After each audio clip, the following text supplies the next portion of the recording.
You know, you wait all year for late summer. The tomatoes in the garden are finally slowing down their production. The air gets a little heavy but sweet right around 5 in the evening, and the shadows start stretching out long across the grass. You step out onto the front porch, maybe holding a glass of iced tea, leaning against the wooden post, thinking you can finally just breathe and take in the quiet. And then you hear it. That low, vibrating, aggressive hum near the wooden eaves. Wasps, hornets, yellow jackets. It does not matter what you prefer to call them. They just take over. They take over the yard. They take over the garden. Honestly, they kind of take over the whole neighborhood right about this time of year. I was sitting right here on this exact step yesterday, watching one of those giant, bald-faced hornets pacing back and forth along the wooden rail, just aggressively patrolling the painted wood like it owned the property. It is funny how a bug the size of a small almond can hold an entire front porch hostage. I caught myself almost reaching for my truck keys in my pocket to go to the hardware store. It is a reflex, a really expensive, deeply ingrained, and ultimately useless reflex. Back when I lived in the city, before I came out here to Lancaster County to stay with Uncle Elias and his family, I used to fight these things like it was a literal war. I had this tiny concrete balcony, maybe 4 feet by 8 feet, barely enough room for a single metal chair and a potted basil plant that was always drying out and dying anyway. But the yellow jackets absolutely loved it out there. So I would walk down to the big box home improvement store on the corner, the bright fluorescent lights, the polished concrete floors, and I would walk down the pesticide aisle and buy those giant pressurized aerosol cans, the ones with the bright red and black labels that look like military hazard signs. I remember the physical sensation of shaking the can, feeling the metal get freezing cold against the palm of my hand. You point the long plastic nozzle, press down, and this massive thick chemical cloud just erupts. It shoots like 20 feet through the air. It smells like, well, I do not even know how to accurately describe it. Like burning rubber tires mixed with cheap, harsh hairspray. You hold your breath, you spray the crack in the brick wall where you saw them crawl in, and you run back inside, slamming the sliding glass door behind you as fast as you can. And you stand there and watch through the glass. A few of them drop to the concrete balcony floor, twitching in the puddle of poison. You think to yourself, okay, I won. I fixed the problem. But then the wind shifts, and that heavy chemical fog drifts right down into the neighbor U.S. open apartment window, or it settles slowly over the public sidewalk where kids are walking their dogs. I always felt this weird, heavy pit in my stomach doing that. Just this vague, unsettling sense that I was poisoning the air just to drink my morning coffee in peace. I accidentally sprayed some of that stuff on a green plastic watering can once. It left a weird, greasy white film on the plastic that never washed off, just permanently stained it. And the absolute worst part? 2 days later, you walk back out onto the balcony, and there's a whole new swarm buzzing around the exact same spot. It was a $20 can of temporary quiet. Out here at the farm, things just move differently. When I first got here, my nerves were completely shot from the city life. I was still operating on that frantic, fix-it-now mentality. If there is a weed in the driveway, you spray it with chemical killer. If there is a bug on the porch, you nuke it from orbit. So the first time I saw a steady, thick stream of yellow jackets diving into a hole in the ground near the apple orchard, I panicked. I walked over and asked Elias where he kept the bug spray. I figured a working farm this size would have an entire metal shed dedicated to industrial-grade chemicals. He just kind of looked at me. He has this very specific way of looking at you, where he is not judging you at all. He is just waiting for you to realize you are moving entirely too fast. He was wiping dark engine grease off his hands with an old, frayed cloth rag, standing next to the tractor tires, and he just silently pointed up at one of the old oak trees. Hanging from a thick branch, swaying a little bit in the late afternoon wind, was just a clear plastic jug. I walked over to the tree to look at it. It looked like a discarded plastic milk carton with a rough square cut out of the side. Inside the bottom, there was some brownish liquid and what looked like a piece of raw meat floating in it. I thought maybe someone forgot to take the trash out. But then I stood there and saw a yellow jacket fly in through the hole, land directly on the liquid, take a long drink, and fly right back out into the sky. It did not die. It just left. I walked back to Elias and told him his homemade trap was broken. They were getting away. He just shook his head slowly, tucked the rag into his denim pocket, and said we were not trying to trap them. We were trying to feed them. I did not get it. Why on earth would you intentionally feed the one thing you want to eradicate from your yard? It took me a few days of just sitting out here, watching that jug swaying in the wind, to actually understand what was happening. I spent a lot of time sitting on these wooden porch steps over those next few days, just staring out at that clear plastic jug in the oak tree. It is funny how our modern brains are so heavily wired for instant gratification. We want the bug dead right this very second so we can go back to whatever digital distraction we were focused on inside the house. But if you really sit down and think about it for a minute, the modern chemical corporations rely entirely on that exact human impatience. I remember standing in the aisle of that home improvement store a few years ago, reading the back of one of those expensive aerosol cans. It had all these tiny warning labels printed in microscopic text about keeping it away from pets and groundwater and children, but the main promise, printed in huge, bold yellow letters on the front, was that it kills on contact. That sounds fantastic to a frustrated homeowner, until you realize how a wasp or hornet colony actually functions in the wild. A yellow jacket nest, especially late in the summer when they are heavy, desperate feeders, is not just the 5 or 6 angry insects you see hovering over your picnic table or your trash can. It is an entire hidden city. Sometimes they dig straight into the side of a dirt hill, or they find a hollow, rotting spot deep inside a dead tree trunk. Elias told me that a few years back he dug up a yellow jacket nest out by the old wooden barn that was the size of a full-grown man's basketball. Just take a second and think about the scale of that. A giant underground paper sphere packed with hundreds, maybe thousands of workers, all relentlessly going back and forth, while deep inside the center, the queen just constantly lays more and more eggs. When you spray the handful of workers buzzing around your porch light, you're just skimming the absolute surface of the actual problem. You're basically just taking out the local trash collectors. The factory itself is still running at full speed underground. The chemical companies absolutely know this fact. They do not want to sell you a permanent, quiet solution. If you could destroy the entire nest in one single afternoon for pennies, why would you ever come back next month to buy another $20 can of diluted poison? It is an incredibly smart business model for their bottom line, honestly. They sell you the temporary illusion of a clean porch, while the colony simply hatches out replacements for the workers you just killed by the following morning. So Elias was not trying to trap them in that plastic jug. He was using them as his own personal delivery drivers. I actually drove into town to the local library a few days later. I needed to understand exactly what was brewing in that jug. The older generation out here, they do things simply because they work, passed down from porch to porch over decades of trial and error. But I still have that skeptical, analytical city brain that needs to read the chemistry for myself. I needed to know the physical mechanics of it. I pulled out these old agricultural extension papers from the 1970s. The pages smelled like dust and old paper.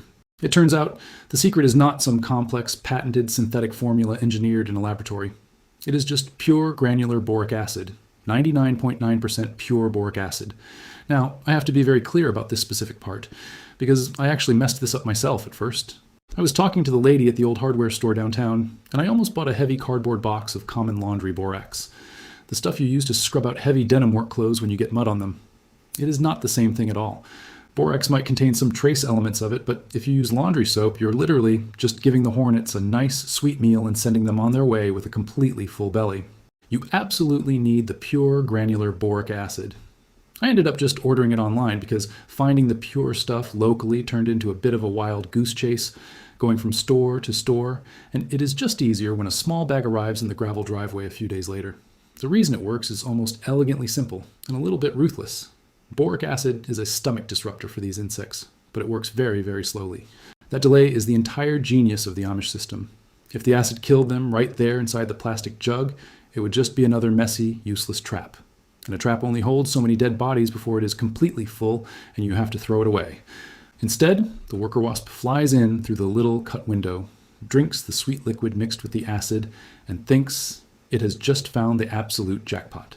It fills its stomach to the absolute brim.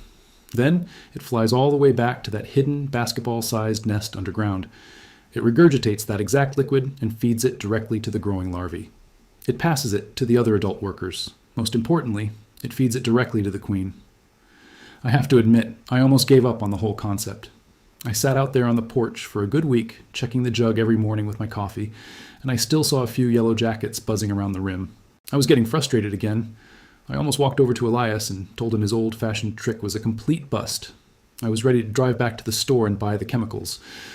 But right around day 10, or maybe day 12, I walked out early in the morning and the air was just still. I walked out to the edge of the orchard, where I knew their main hole was hidden in the tall grass. There was absolutely no traffic, not a single insect flying in or climbing out of the dirt. The whole colony was just gone. Not blown up, not poisoned with a fog of airborne chemicals that the farm dogs might breathe in, just quietly dismantled from the inside out. And the best part? I watched a honeybee land right on the top edge of that sticky plastic jug one afternoon. It just sat there, rubbed its tiny front legs together to clean its antennae, and flew straight off towards the white clover in the pasture. They do not care at all about what we are brewing in there.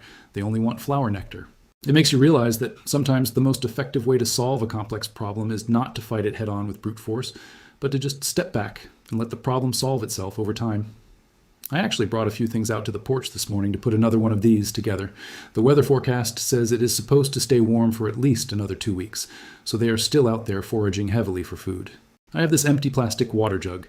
You can use a milk jug, but I always prefer the clear plastic ones. It just makes it easier to look up into the tree branches and see if the liquid is evaporating or if I need to refill it, without having to take the whole thing down. The most frustrating part of this entire process is just cutting the window in the plastic. You need to cut a small rectangle on the front, maybe 1/2 inch to 3/4 of an inch wide. You want it extremely narrow so that the neighborhood birds or the squirrels do not try to squeeze their heads inside to get the fruit. I am using this old, heavy metal utility knife I found in a drawer out in the barn. The blade is completely dull. I really should have walked to the truck to get a new razor, but I'm too lazy right now. I'm just sort of awkwardly sawing at the thin plastic. It keeps buckling inward and bending. Actually, Elias taught me a really brilliant trick for this last month that I completely forgot to do today. If you take the empty jug, fill it with water, and leave it in the chest freezer overnight, it turns into a solid block of ice. Then, in the morning, you can take a knife and easily carve a perfectly clean window right into the side, because the solid ice supports the plastic. It does not cave in on you. I did not do that today, obviously, so I am just struggling here.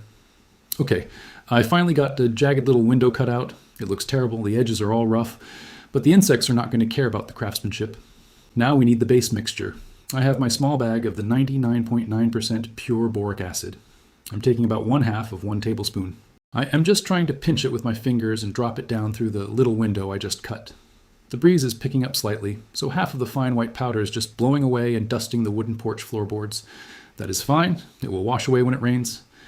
Next is the liquid. I'm pouring in about 1 to 2 cups of real pure apple juice. You really want to make sure it is not from concentrate, and you definitely do not want to use anything that has heavy citric acid in it. Wasps and hornets are hunting for a sweet, heavy sugar right now. A peach juice or an apple juice works perfectly. I am gently swirling the jug around to mix it. The boric acid powder is kind of clumping up at the bottom, resisting the cold liquid. It takes a solid minute of continuous swirling to finally get it to dissolve. Now my thumb is completely sticky from the apple juice splashing out of the uneven hole I cut. Now for the real attractants, the things that pull them in from 1/2 mile away across the neighborhood. If you have ever had a late summer picnic and left a piece of cantaloupe sitting out on a paper plate, you know that it will be absolutely covered in yellow jackets in about 20 minutes. They go completely crazy for the rotting sweetness. So I grabbed 3 small chunks of overripe cantaloupe from the back of the refrigerator. I'm just pushing them one by one through the little plastic window. They splash down into the sweet acid mixture. And then there's the final ingredient, the protein. I microwaved a single strip of bacon this morning. I honestly stood in the kitchen for a good 5 minutes, just staring at it on the paper towel, debating if I should just eat it and use something else for the jug. I absolutely hate wasting bacon on a bug. I really do. But that heavy, salty grease and the strong smell of the cured protein is exactly what the foraging workers are desperately searching for to feed the growing larvae underground. I am tearing the bacon in half. My fingers are completely coated in cold, salty grease now. I'm just dropping the pieces down into the liquid. But here is the most critical step of the entire system, and it is the part that officially makes this a feeding station instead of a trap. We have to build them an escape ladder. If the workers fly in, gorge themselves on the bacon and the juice, and then fall into the liquid and drown, the entire system fails entirely. They cannot take the food back to the queen if they are dead in the plastic jug. We want them to survive the afternoon. So I have this old metal vertical hole punch. I'm trying to punch 3 small holes in the plastic, right below the window I cut out. The plastic is thick, right at the molded seam, and the metal punch keeps getting stuck. It is just pinching the plastic instead of cutting a clean hole. There we go. I finally got 3 holes punched. Now I'm taking a spool of ordinary rough garden twine. I'm cutting 3 short pieces. You have to thread a piece of the twine through each hole, let the long end dangle all the way down into the liquid, and tie a knot at the top so it stays in place. Threading flimsy string through jagged plastic with cold, bacon grease covered fingers is incredibly frustrating. It feels like threading a tiny needle in the dark, but you have to do it. The rough twine soaks up the sticky juice, and it gives the wet insects a sturdy surface to grab onto. They can climb right up the string, squeeze out of the window, and fly back to their underground colony with a completely full stomach. The very last thing is securing the jug. You do not want to just sit this on the ground or on a low fence line. If you do, a raccoon, a neighborhood stray cat, or a possum will smell that sweet fruit and that bacon grease in the middle of the night. They will tear the entire plastic jug to absolute shreds trying to get to the meat. I had a possum completely decimate my very first attempt. I walked out the next morning, and there was just shredded plastic and sticky juice all over the wet grass.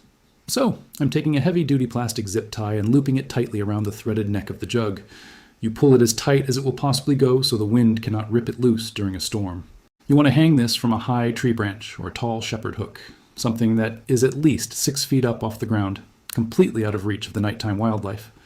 I will probably walk this one out to the old wooden fence line near the greenhouse in a little bit once my tea is gone. The fall is a really active time for these colonies because the nests are at their absolute maximum size and they have thousands of mouths to feed. But honestly, the best time to hang one of these is early spring, right after the last frost date for your area, when the days finally start getting a little warmer and the soil thaws. That is, when the solitary queens wake up from hibernation and start flying around desperately looking for quick energy to establish a brand new nest for the year. If you feed the queen in April, you stop thousands of hornets from ever existing in August. It is quiet, preventative maintenance. I am just looking at this ugly, sticky, modified plastic jug sitting here on the porch railing. It cost maybe 30 cents in materials to put together. It is not pretty. It does not have a bright, aggressive warning label designed by a marketing team in a corporate high-rise building. I think about my grandparents back during the Great Depression. They did not have the luxury of wandering down the polished aisle of a massive superstore to buy an instant, expensive chemical fix for every minor inconvenience they faced. They relied on local mom and pop hardware stores for basic supplies, and for everything else, they just observed the natural world around them. They figured out the simple, quiet mechanics of how things actually worked. They solved the root of the problem with extreme patience, using whatever scraps they already had sitting in the kitchen pantry.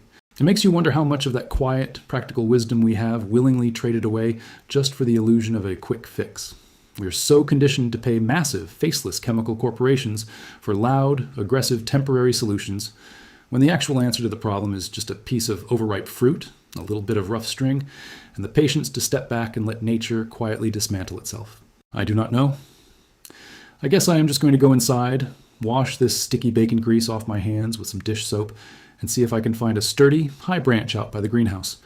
I'm walking down the wooden porch steps now. The wood groans a little bit under my boots. It is an old house, built back in 1918, I think Elias said. The gravel driveway crunches loudly with every single step I take. The humidity out here in Pennsylvania is entirely different than the city. It sits on your shoulders like a heavy, wet wool blanket. I'm holding this sticky plastic jug by the zip tie loop. I really should have washed my hands first, like I said I was going to do. The cold bacon grease is making the plastic slip against my skin. I keep having to readjust my grip so I do not drop it. I am walking past the old metal tractor. It is a John Deere, probably from the late 1970s, covered in a fine layer of brown dust and old oil stains. It is incredibly quiet out here. In my old apartment, even on a Tuesday afternoon, you would hear sirens or a delivery truck backing up with that relentless beeping noise, or just the low, constant hum of millions of people existing all at once. Out here, the loudest thing is the wind moving through the tops of the oak trees, and the insects, of course. I'm nearing the greenhouse now. It is this beautiful, slightly dilapidated structure Elias built out of reclaimed window panes. Some of the glass is wavy and warped from age. I need to find a branch that is at least 6 feet off the ground, but also sturdy enough that a late summer thunderstorm will not just snap it off and drop my work into the dirt. There is an old maple tree right at the edge of the greenhouse foundation. It has a thick, low-hanging branch that looks absolutely perfect. I am reaching up, trying to loop the plastic zip tie over a knot in the wood. I am on my tiptoes. I'm not quite tall enough to do this comfortably. I almost dropped the entire jug. The apple juice sloshes violently inside, washing over the chunks of cantaloupe and the bacon. I finally get the plastic loop hooked over the rough bark. I pull it down hard to make sure it holds. It seems relatively secure. I'm just standing here under the shade of the maple leaves, wiping my greasy right hand on the side of my jeans. I probably ruined these jeans, honestly. And before I can even turn around to walk back to the house, one of them finds it. A yellow jacket. It must have followed the smell of the sweet cantaloupe or the salty bacon all the way from the porch. It does not hesitate at all. It flies right through the jagged, uneven window I carved with that dull knife. I'm just standing completely still, watching it crawl down the inside of the clear plastic. It finds the rough garden twine I put in there. It walks down the string, stopping just at the edge of the liquid juice. It dips its head down. It is completely oblivious to the fact that it is drinking its own destruction. It just thinks it got incredibly lucky today. It thinks it found a massive feast. I used to feel this intense surge of anger when I saw them in the city. just this blinding frustration that nature was invading my tiny, purchased square of concrete. I took it personally, but watching this one now, I do not feel angry at all. It is just doing exactly what it is programmed to do. It is just trying to gather calories to feed its family underground. We spend so much of our modern lives trying to fight against the natural order of things. We buy expensive chemicals, we build concrete walls, we seal ourselves inside air-conditioned boxes, and we think we are entirely separate from it all. But we are not. We are just participating in it blindly. I watch the yellow jacket turn around. It grips the rough twine with its legs, climbs slowly up to the window, and launches itself out into the humid air. It flies off towards the tree line, flying a little bit slower now, visibly weighed down by the heavy meal. It is taking the poison straight back to the source. It is doing all the heavy lifting for me. I think I will just leave it here and let it do its job. I should probably go check on the tomatoes before the sun goes all the way down. I'm walking away from the maple tree now. The ground here slopes down a little bit toward the main garden. I almost trip over a thick tree root that is completely hidden by the overgrown grass. I stumble forward a few steps before I catch my balance. I really need to bring the push mower out here tomorrow, or maybe the day after. I am in no rush right now. The tomato patch is at the far end of the property, lined up against the old wire fence. The air smells entirely different over here. If you have ever grown heirloom tomatoes, you know that very specific, sharp, earthy smell the fuzzy green leaves leave on your skin when you brush past them. It is a heavy, green scent that stays on your hands long after you wash them. I am looking down at the bottom row of the vines. The heavy rain we had 3 days ago did some damage. A lot of the lower fruit is splitting open from taking in too much water too fast. I reach down to pick a massive, heavy red one, but my thumb pushes right through the skin. The entire bottom half is completely caved in and rotting. A small cloud of fruit flies scatters into the humid air right in my face. I sigh and just toss the ruined tomato over my shoulder, hoping it lands somewhere near the compost pile in the tall weeds. While I am standing there, wiping the wet dirt and tomato seeds off my fingers onto my already ruined jeans, I hear the faint, distant sound of a riding lawnmower starting up. It is coming from the next property over.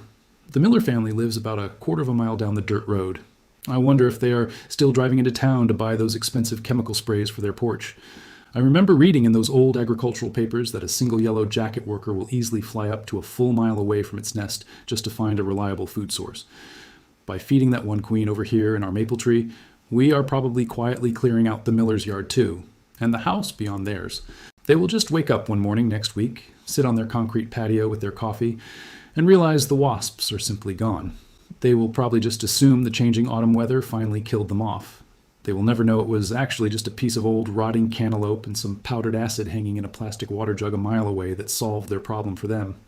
Something brushes past my ear. I flinch, thinking it is another hornet, but it is not. A small honeybee drifts past my face. It lands on a tiny yellow tomato flower right in front of my chest.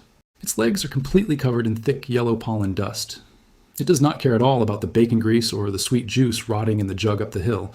It has an entirely different job to do. I'm just standing perfectly still, watching it work. It is moving methodically from flower to flower, climbing deep inside the petals. It does not know anything about chemical companies, or profit margins, or consumer habits. It just knows exactly what it needs to do to keep its own fragile colony alive through the coming winter. The sun is finally dipping below the tree line now. The shadows are getting too long and deep to really see the bad tomatoes from the good ones. The air is dropping a few degrees, finally breaking the humidity. I should probably just leave the rest of the picking for tomorrow morning when the light is better. I'm looking back up the hill towards the maple tree. I can barely see the plastic jug hanging there in the dim, blue evening light. It is just a small, quiet, ugly thing doing its work in the dark. We really do make everything so much harder and louder than it ever needs to be. We just fight and spend money we do not have, when all we really have to do is slow down, stop talking, and pay attention to how the world actually works. I'm walking back up the slight incline toward the main house now. My boots feel significantly heavier than they did this morning. The damp soil from the tomato patch is caked thick into the rubber treads. I really need to wash this heavy bacon grease and the sticky tomato dirt off my hands before I touch the doorknob. There's an old oxidized brass spigot sticking right out of the stone foundation on the side of the farmhouse. I walk over to it and reach down to turn the metal handle. It is incredibly stiff. It has probably been there since the 1950s. It screeches a little bit, just this harsh sound of metal grinding on dry metal, and then the water shoots out way too fast. It hits the concrete block underneath and splashes directly onto my work boots, completely soaking the bottom hem of my jeans with freezing water. The water out here comes straight up from a deep underground well. It is shockingly cold. I'm just rubbing my hands together under the freezing stream, trying to get the grease off. There's a tiny, worn-down sliver of harsh white lye soap sitting on a flat river rock right next to the iron pipe. I grab it, but it immediately slips out of my greasy fingers and falls straight into the muddy puddle I just created at my feet. I have to bend down, fish it out of the mud, rinse off the dirt under the freezing water, and try again. It is incredibly frustrating, but I guess it is my own fault for being careless. As I am standing there, scrubbing my skin until it turns red, the screen door on the back porch squeaks open. It is Elias. He is carrying a dented metal bucket, probably taking the kitchen scraps out to the chickens for the night. He does not say a single word. He just gives me a very small nod as he walks past me in the fading purple light. I watch him walk toward the wooden coop. His boots do not make half as much noise on the gravel as mine do. He just moves through the physical space like he is an actual part of it, not like he is just visiting it. He's not fighting the environment. I turn the heavy brass water handle off. My hands are stinging from the cold, but they are finally clean. I wipe them dry on the front of my shirt because I do not have a towel out here. I walk back around to the front porch and sit down heavily on the top wooden step. The glass of iced tea I left sitting on the railing earlier is completely warm now. The ice cubes melted hours ago, leaving a ring of condensation on the painted wood. I pick it up and take a sip anyway. It tastes a little bit watered down and slightly metallic, but it is fine. The crickets are starting to wake up in the tall grass near the dirt road. The low, vibrating hum of the wasps is completely gone for the day. They have all retreated back into the earth, back to their hidden paper city, back to their queen. It is strange to sit here in the heavy quiet and think about all the invisible lines connecting this one piece of property to the rest of the county. I think about that one single worker wasp I saw, flying back with a stomach completely full of sweet juice. It is down there in the absolute dark right now, in the dirt, passing that liquid along to another worker and then another. I used to firmly believe that fixing a problem meant you had to make a lot of noise. If you were not sweating or spending money or applying maximum physical force, you were not actually solving anything. You had to buy the most expensive product, apply the chemicals, and see the results immediately on the concrete. If you did not see the dead bugs right in front of you, you were failing. But this old system, it requires a tremendous amount of blind trust. You're putting a cheap plastic jug in a tree branch and just walking away. You are trusting the biology of the insect to do exactly what it has done for millions of years. You are trusting the slow, unseen process. I'm looking down the long dirt road. The municipal streetlights do not reach out this far into the country. The only light comes from the square windows of the farmhouses scattered miles apart across the dark fields. My grandparents used to sit on a wooden porch very similar to this one, somewhere out in the rural Midwest, decades before I was even born. They survived the Great Depression, not by buying their way out of problems at a massive retail store, but by sharing whatever small, practical knowledge they had with the people who lived on the next farm over. If someone figured out how to keep the hornets away, using a little bit of dry powder and some old fruit, they did not patent it. They did not put it in an aerosol can and charge $20 for it. They just told their neighbor about it the next Sunday after church. We lost that somehow. Over the last 50 years, we traded the quiet, free exchange of generational knowledge for the convenience of a fluorescent aisle at the superstore. We traded genuine, lasting solutions for very loud, temporary illusions. I do not think the chemical companies are inherently evil. I think they are just doing exactly what businesses are designed to do. They found a very clever way to commodify our modern impatience. They realized that if we feel desperate enough, if we feel like we are losing control of our own backyards, we will gladly pay $20 every single month just to avoid waiting 2 weeks for a natural process to run its course. The screen door squeaks again behind me. Elias is coming back inside from the chicken coop. He shuts the heavy wooden door. I do not turn around. I just keep staring out into the dark yard, listening to the crickets. I wonder what else I'm forcing. Sitting here in the dark, I wonder what other parts of my own life I'm attacking with a metaphorical aerosol can. Just spraying blindly into the cracks, hoping for an immediate fix, when I could probably just step back, put down the weapon, and let the thing slowly resolve itself. The night wind is picking up a little bit. I can hear the plastic jug rustling softly against the leaves of the maple tree over by the greenhouse. It will be out there all night, swaying in the dark. And tomorrow, when the sun comes up and the air warms up again, the workers will find it. It is just a slow, quiet undoing. I finally push myself up from the top porch step. My knees crack a little bit.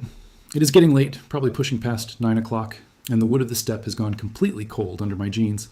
I pick up my empty glass and reach for the heavy wooden front door. It sticks right at the top left corner of the frame. It always does that whenever the humidity gets high. You have to press your shoulder against the painted wood while turning the brass knob at the exact same time. It is a very specific kind of wrestling match, just to get into the kitchen. I step inside and the house is completely quiet. The only light is the small, pale yellow bulb left burning over the cast iron stove. Elias, or maybe his wife, left a plate covered with a cloth napkin on the kitchen counter for me. I walk over to the sink to wash the glass, but I suddenly realize the bottom of my left boot is aggressively sticking to the old linoleum floor. I must have stepped directly into some of that spilled apple juice out by the maple tree without realizing it. Every single step I take makes this loud, embarrassing, sticky tearing sound against the floorboards. I sigh and walk back to the mudroom by the back door. I have to untie the thick, wet leather laces using just the tips of my fingers because they are covered in mud, and I just leave the boots sitting there on the woven rug. I walk back into the kitchen in just my socks. I pull the cloth napkin back. It is a piece of cold cornbread and some roasted vegetables. I just stand there leaning against the counter, eating the cold cornbread in the dim yellow light. My mind keeps drifting back to that concept of passed down knowledge. I start thinking about the people who might be listening to me talk right now. We are all so incredibly isolated in our own little modern boxes, sitting in different cities, driving to the same sterile stores, and buying the exact same plastic bottles of chemicals to fix our identical problems. I cannot help but wonder what the people listening to me right now used to see their own grandparents do back in the day. There have to be thousands of little quiet tricks just like the Boric Acid feeding station out there. Someone sitting in a house in Ohio right now probably remembers exactly how their grandmother kept the aphids off the tomato plants without spending $30 on a synthetic spray. Someone down in the heavy heat of Texas probably remembers a very specific, old-fashioned trick for keeping the mosquitoes off the porch using nothing but a few dry ingredients sitting in the kitchen pantry. It is just strange to think that all of that incredibly valuable, practical knowledge is just quietly sitting inside people-less memories. It is sitting there, slowly fading away with each passing year, simply because it is physically easier for us to just click a button on a screen and have a massive logistics corporation deliver a bright plastic bottle to our front porch in exactly 2 days. We trade our heritage for convenience, and we do not even realize we're making a transaction. I'm not going to ask anyone to write those old secrets down or share them like some kind of mandatory digital survey. That is not why I'm thinking about it. It just feels heavy, like we are standing on the edge of forgetting how to actually live alongside the natural world. I swallow the last bite of the dry cornbread. The house is starting to settle around me. You can hear the old wooden beams deep inside the walls expanding and contracting as the night air cools the roof down. I walk over to the kitchen sink and run the warm water over my empty plate. I look out the window above the sink, cupping my hand against the glass to block out the stove light, but it is entirely too dark outside. I cannot see the garden. I cannot see the old maple tree. I cannot see the clear plastic jug hanging from the branch. But I know it is out there. I know the sugar is resting in the water and the rough string is hanging down just waiting for the sun to come back up. The world is out there doing its own complicated, beautiful, ruthless work in the dark, and it does not need my constant, anxious intervention to function.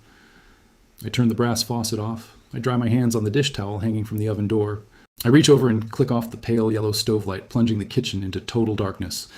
I walk slowly down the hallway toward my bedroom. The floorboards creak under my socks. I do not have anything else to fix today.